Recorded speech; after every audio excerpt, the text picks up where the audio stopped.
Hola amigos de Recuperando Historias. Eh, Les habla Everardo Treviño Garza desde Monterrey, Nuevo León, México. Hoy 16 de septiembre, martes 16 de septiembre por la tarde. Y es muy difícil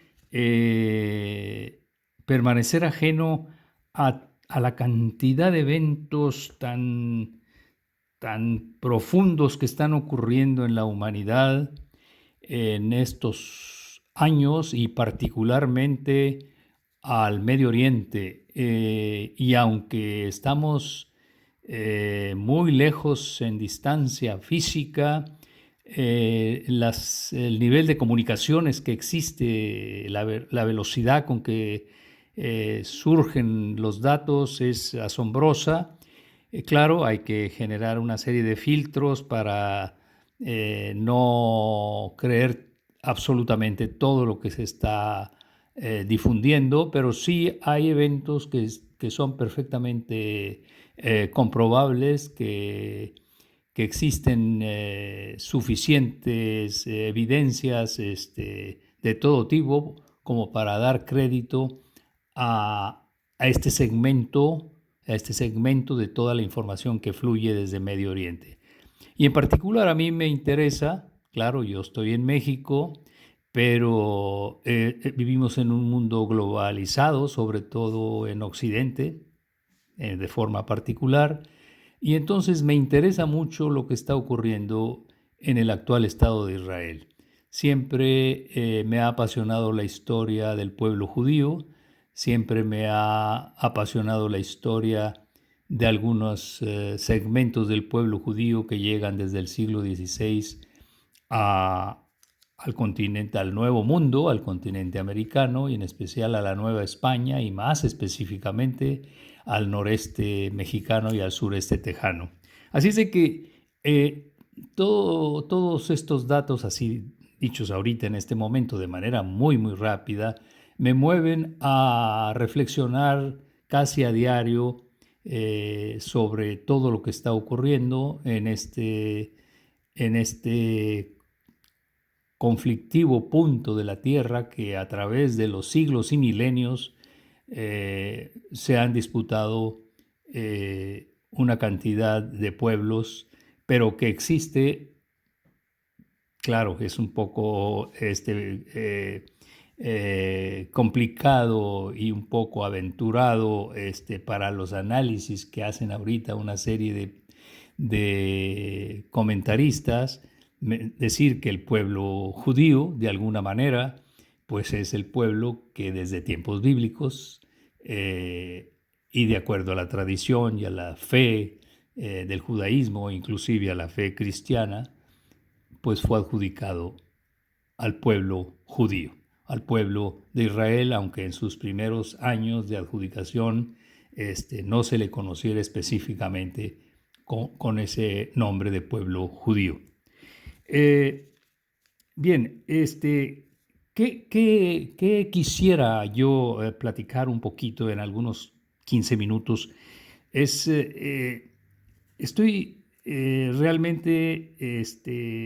incursionando en un terreno muy frágil, muy fangoso, muy difícil de analizar, pero mi propósito no es entrar a los detalles y a la polémica en el aspecto bélico, en el aspecto de la guerra que se está librando en estos momentos eh, contra el terrorismo islámico o contra la pugna que existe entre esas dos pueblos, que es Israel y los pueblos aledaños de fe islámica. No ese es el propósito, pero sí quiero reflexionar un poco sobre una figura que ahorita está siendo objeto de mucha controversia, pero que al mismo tiempo, y con todos los posibles errores que haya cometido o que esté cometiendo en este momento, eh, creo que sus aciertos muy probablemente y a la postre, y la historia así lo va a narrar, eso es lo que creo, a la postre van a ser reconocidas muchos de sus aciertos y muchas de sus virtudes. Aunque en este momento, repito, tenga muchos frentes de batalla, tenga muchas opiniones encontradas aún dentro del mismo Estado de Israel, y me refiero a su primer ministro, que es el señor Benjamín Netanyahu.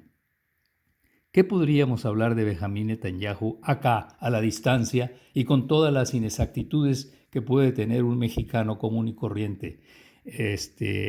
Sin embargo, creo que ahorita el mundo entero está atento a este personaje que, nos guste o no, es un hombre que se ha mantenido firme en sus convicciones, que ha tenido la capacidad de negociar por muchas décadas, que conoce, creo, como pocos, en detalle la naturaleza del actual pueblo de Israel. Y bueno, quise hacer una brevísima comparación o análisis comparativo de la figura de Netanyahu con la figura del rey David, esa figura emblemática del pueblo de Israel, del pueblo judío, y con la figura del hijo de ese rey David, que fue Salomón. Bueno, y lo quise hacer porque en los momentos que está viviendo, desde luego es mi opinión y creo que la opinión de muchas voces autorizadas realmente, con conocimiento, con mucho más conocimiento del que yo puedo tener sobre el Estado de Israel y sobre Netanyahu. Pero creo que en estos momentos el pueblo de Israel está librando una de sus más intensas luchas por existir, por permanecer. Y por eso hago la comparación con el rey David y con Salomón, porque aunque fueron ya dos reyes que tienen atrás de ellos una gran historia de patriarcas, pero en esos momentos, tanto de David como de Salomón, también ocurrieron eventos determinantes para el futuro del pueblo de Israel, del pueblo judío. Y en estos momentos creo que existe esa circunstancia que los hace equiparables a Netanyahu, a David y a Salomón. El rey David, para ubicarlo en el tiempo, estamos hablando de, para redondear números, 1000 años antes de Cristo. ¿Y cómo podríamos, de manera así sintetizada, describir el perfil del rey David, que aunque es una gran figura a nivel mundial en la historia, no nada más dentro del pueblo judío? Bueno, pues fue luchador. Todos recordamos lo que la tradición cuenta y la historia cuenta y la Biblia cuenta de su enfrentamiento con Goliat, que realmente lo ubica como un luchador, entre paréntesis, frágil, pero eso es lo que resultaba visualmente ante Goliat, pero con una capacidad más allá de lo que era visible, más lo que la tradición cuenta respecto a su destino y a su asignación y al poderío que le daba el Creador para que eso lo fuera a transformar en lo que finalmente fue el rey David. Bueno, esta fragilidad que era relativa, ya una vez que resulta rey, ejerce su poder de una manera que le garantiza al pueblo judío su permanencia y su identidad ya fortalecida, que lo define y que lo circunscribe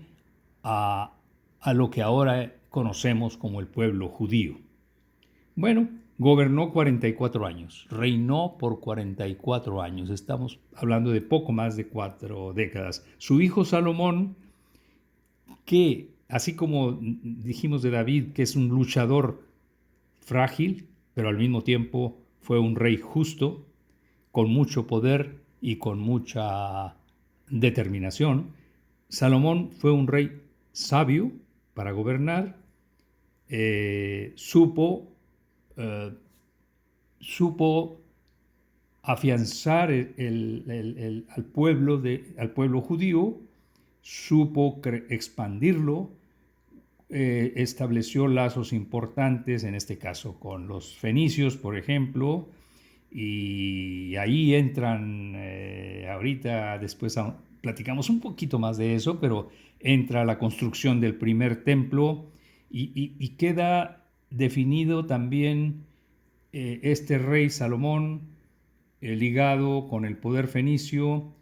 y cómo hace que a través de las embarcaciones fenicias se acarreen materiales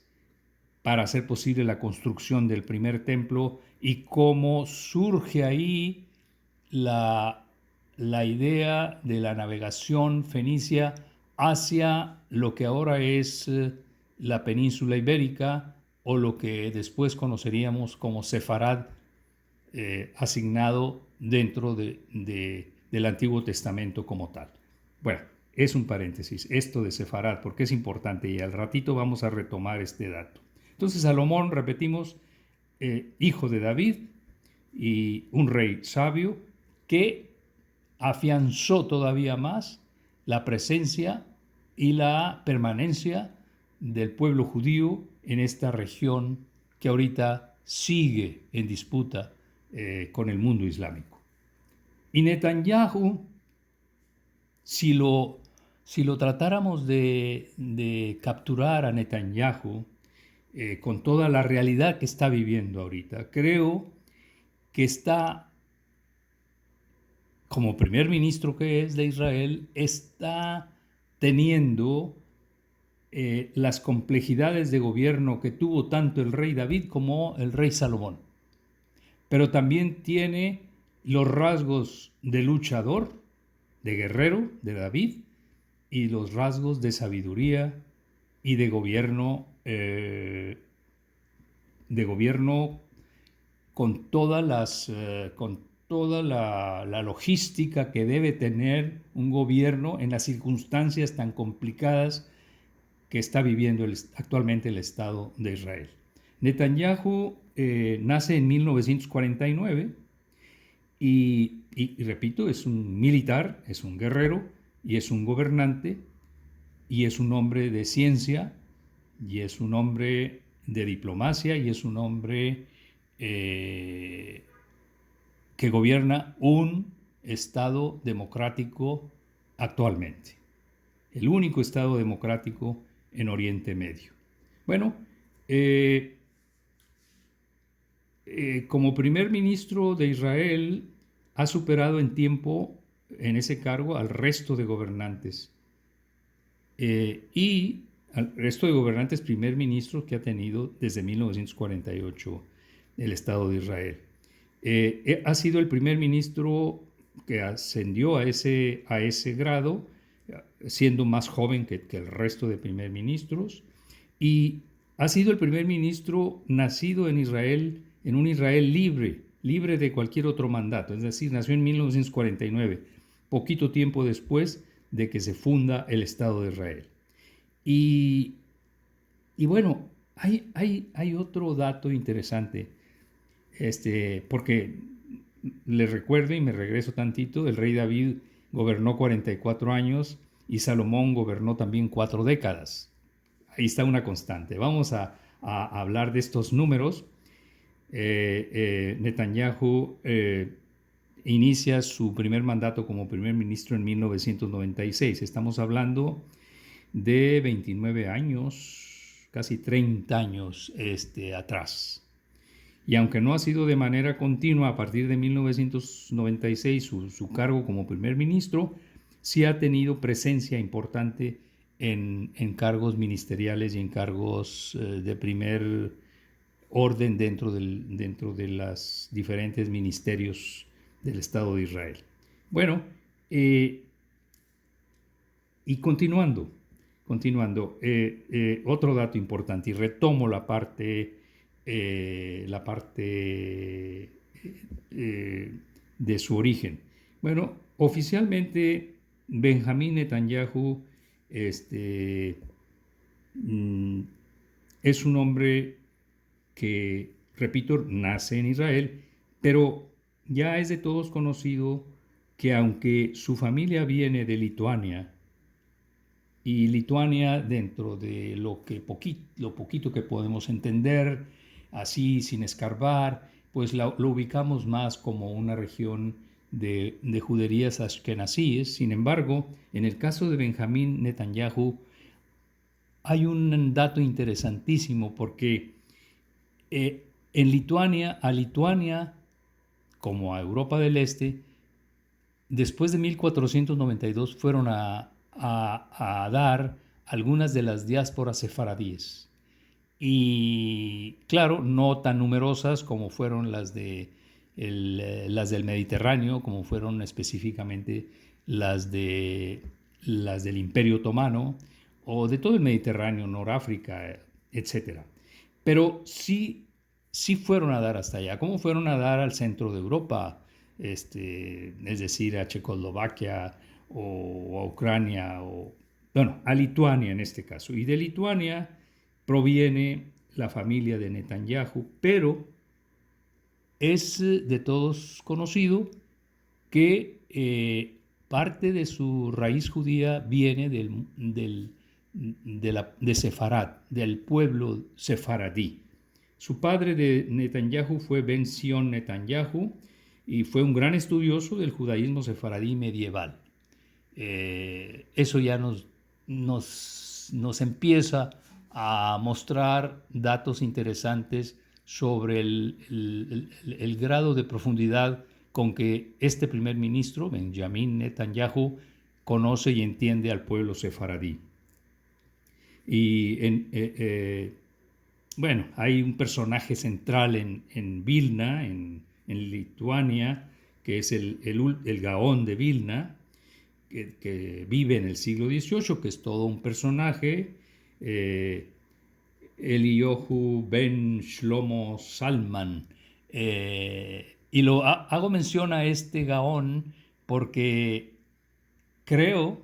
y creo no equivocarme, debe formar parte importante del acervo educativo de Benjamín Netanyahu. Bueno, hago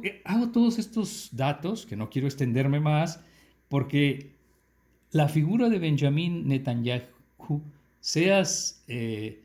partidario o no de sus ideas, estés acorde con su política o no podemos dejar de reconocer que es un personaje que va a pasar a la historia y que, independientemente de sus desaciertos, que como ser humano seguramente los ha tenido, independientemente de sus desaciertos, creo que la balanza final, me estoy aventurando, pero creo que la balanza final va a ser positiva. Y digo esto porque tal vez, y es inevitable mencionarlo, tal vez antes de la masacre y de lo ocurrido el 7 de octubre del 2023 en Israel, provocado por el terrorismo de Hamas, antes de esa fecha probablemente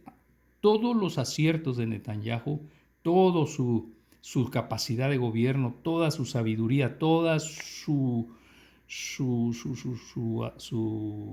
acertada forma de gobernar o de generar la política israelí, se ve agigantada ante lo que él ha hecho después del 7 de octubre del 2023. Con errores o con desaciertos mismos, aún dentro de la política de protección a la ciudadanía, que hizo posible que esta tragedia y esta masacre ocurriera ese día 7 de octubre. Aún así, todo lo que ha hecho después de esa fecha ya denota en este hombre una voluntad que se sale de la media. Ya no es solo en el terreno político, sino en el terreno de las dimensiones que caracterizaron a David y a Salomón. No quisiera tener necesidad de hacer esta comparación, porque pues David y Salomón sabemos lo que fueron, pero siento que lo que está ocurriendo en este momento ubica a este gobernante del pueblo judío y del pueblo de Israel ya en parámetros similares. Bien, amigos de Recuperando Historias, gracias por escucharme estos minutos y nos vemos o escuchamos en próximas ocasiones. Hasta pronto.